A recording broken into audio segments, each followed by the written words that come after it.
Genesis chapter 3. Now the serpent was more subtle than any beast of the field which the Lord God had made. And he said unto the woman, Yea, hath God said, Ye shall not eat of every tree of the garden? And the woman said unto the serpent, We may eat of the fruit of the trees of the garden. But of the fruit of the tree which is in the midst of the garden, God hath said, Ye shall not eat of it, neither shall ye touch it, lest ye die. And the serpent said unto the woman, Ye shall not surely die. For God doth know that in the day ye eat thereof, then your eyes shall be opened, and ye shall be as gods, knowing good and evil. And when the woman saw that the tree was good for food, and that it was pleasant to the eyes, and a tree to be desired to make one wise, she took of the fruit thereof, and did eat, and gave also unto her husband with her, and he did eat. And the eyes of them both were opened, and they knew that they were naked. And they sewed fig leaves together, and made themselves aprons. And they heard the voice of the Lord God walking in the garden in the cool of the day. And Adam and his wife hid themselves from the presence of the Lord God amongst the trees of the garden.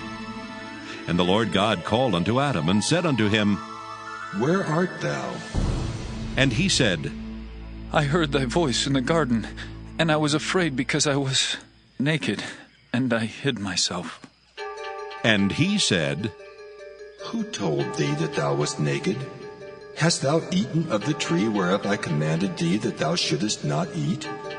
And the man said, The woman whom thou gavest to be with me, she gave me of the tree, and I did eat. And the Lord God said unto the woman, What is this that thou hast done?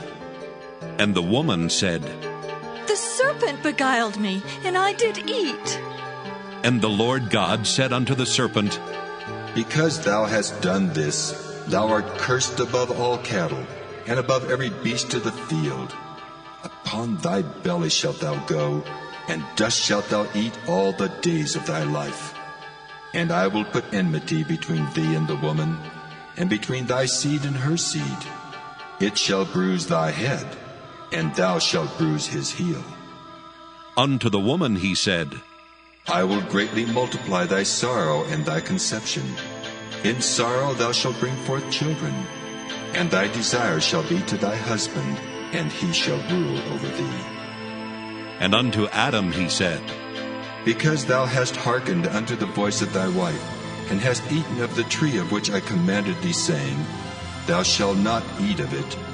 Cursed is the ground for thy sake. In sorrow shalt thou eat of it all the days of thy life.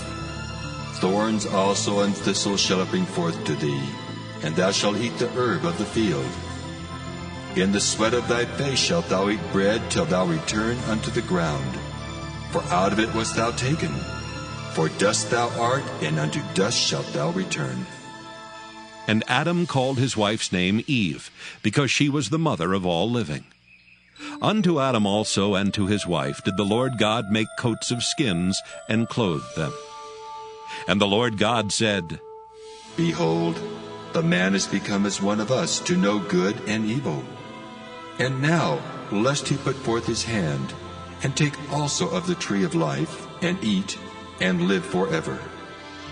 Therefore the Lord God sent him forth from the Garden of Eden to till the ground from whence he was taken. So he drove out the man, and he placed at the east of the Garden of Eden cherubims, and a flaming sword which turned every way to keep the way of the tree of life.